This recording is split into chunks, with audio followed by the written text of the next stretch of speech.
बिस्मिल्लाहिर्रहमानिर्रहीम। अस्सलाम वालेकुम dear students, welcome to my channel. आज मैं आपके साथ डिस्कस करूंगी मैथ 601 की असाइनमेंट नंबर 2 का सॉल्यूशन, जिसके आपके मार्क्स 10 हैं और ड्यू डेट इसकी 17 दिसंबर 2022 है।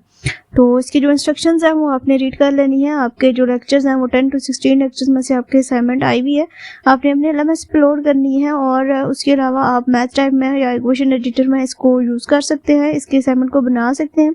और किसी की आपने copy paste same to same नहीं करनी है। आपने अपनी आईडी वगैरह, वैसे मैथ्स के असाइनमेंट का इतना इशू नहीं होता है क्योंकि सॉल्यूशन आंसर ठीक ही मतलब सेम ही होता है सबका। तो अपने आईडी वगैरह मेंशन करके अपनी असाइनमेंट को अच्छी तरीके से अपलोड करना है। बट आई रिकमेंड कि आप एक दफ़ा क्वेश्चन को समझ लें, ताकि इस तरह का क्वेश्चन पेपर में लाजमी आता है, काफ़ी इंपॉर्टेंट क्वेश्चन है, तो आप अच्छे से इसको देख लें ताकि आपको क्वेश्चन पेपर में सॉल्व करने में इसकी आसानी हो जाए। तो हमारे पास आइटम नंबर जो है वो मतलब जो चीज़ें दी हुई हैं, ये एक टेबल दिया हुआ है, इसमें आइटम नंबर दिया हुआ है, एनुअल रिक्वायरमेंट दी हुई है और यूनिट कॉस्ट दी हुई है। इसमें से आपने क्या क्या फाइंड करना है, इसमें से आपने annual usage and descending order find करना है, कम्युलेटिव यूजेज वैल्यू फाइंड करनी है, percentage of cumulative usage value find करनी है and cumulative percentage of item find करनी है। तो ये जो हमें टेबल दिया हुआ है, इसी टेबल को हमने जो है वो पहले अरेंज किया है। मैंने एक टेबल बनाया, उसमें सबसे पहले हमने आइटम नंबर लिखे जो कि हमारे पास 1 से 10 तक थे। उसके बाद हमने एनुअल रिक्वायरमेंट्स की जो वैल्यूज यहाँ पे दी हुई है, तो ये सारी हमने जो है वो यहाँ से यहाँ पे लिख ली है। उसके अलावा यूनिट कॉस्ट की जो सारी वैल्यूज हमें यहाँ पे दी गई हैं, वो सारी वैल्यूज भी हमने यहाँ से देखकर इस टेबल में लिख दी हैं।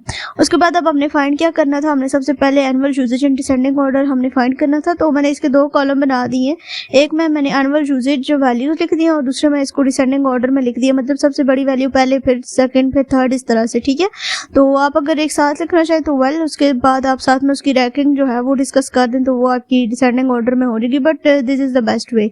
तो एनुअल यूजेज वैल्यू आपकी निकलेगी कैसे, आपने जो एनुअल रिक्वायरमेंट है उसको मल्टीप्लाई कर देना है यूनिट कॉस्ट है, यानी कि यहाँ पे लिखो 2100 मल्टीप्लाई बाय 5, तो आपका एनुअल यूजेज वैल्यू आ जाएगी। इसी तरह से इन सारे वैल्यूज को, एनुअल रिक्वायरमेंट को आपने यूनिट कॉस्ट से मल्टीप्लाई कर देना है, तो आपके पास एनुअल यूजेज वैल्यूज आ जाएंगी। उसके बाद इसको डिसेंडिंग ऑर्डर में लिखने के लिए सबसे बड़ी वैल्यू जो थी वो हमारे पास ये थी, इसको हमने सबसे पहले लिख दिया। उसके बाद हमारे पास सेकंड जो बड़ी वैल्यू थी वो 8 ये थी, हमने इसको लिख दिया। देन थर्ड, इसी तरह से मतलब सबसे बड़ी वैल्यू पहले, फिर सेकंड, फिर थर्ड, इसी तरह से हमने इसको जो है वो अरेंज कर दिए। देन उसके बाद हमने कम्युलेटिव यूजेज वैल्यू निकालनी होती है। तो कम्युलेटिव यूजेज वैल्यू किस तरह से निकलती है, आपकी जो एनुअल यूजेज वैल्यू है उसको, उसकी जो फर्स्ट वैल्यू है ना, मतलब कम्युलेटिव यूजेज वैल्यू की, वो सेम रहेगी। देन जो सेकंड कम्युलेटिव यूजेज की वैल्यू है वो आपकी इस तरह से निकलेगी कि आपकी जो फर्स्ट एनुअल यूजेज वैल्यू उसमें आपने ऐड कर देना है सेकंड एनुअल यूजेज वैल्यू को, तो आपकी जो है वो कम्युलेटिव यूजेज वैल्यू निकल आएगी। देन जो सेकंड आपकी कम्युलेटिव आई है उसमें आपने नेक्स्ट वाली जो एनुअल यूजेज की वैल्यू उसको ऐड करते जाना है। तो इस तरह से आपका ये जो कम्युलेटिव यूजेज वैल्यू का कॉलम है ये फाइंड हो जाएगा। उसके बाद इसको चेक करने के लिए आपको क्या स्टेप करना होगा कि ये जो आपका एंड पे जो आपका आंसर आ रहा है, ठीक है, इन सबको सम करने से भी यही वैल्यू आनी चाहिए, तो आपका जो है ये ठीक क्वेश्चन होगा।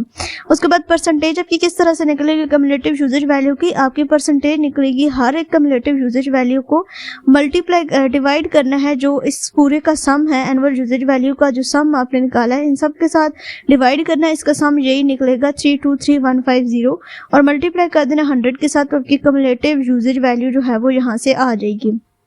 ये सारी वैल्यूज इसी तरह से फाइंड करनी है। नेक्स्ट कम्युलेटिव यूजेज वैल्यू को डिवाइड करना है 323150 इसके साथ और मल्टीप्लाई कर देना 100 के साथ, तो आपका ये नेक्स्ट भी आ जाएगा। इसी तरह से ये सारे कॉलम आपके फाइंड हो जाएंगे। उसके बाद लास्ट जो है वो आपके पास 100% ही बनेगा, तो बिल्कुल ठीक है ये।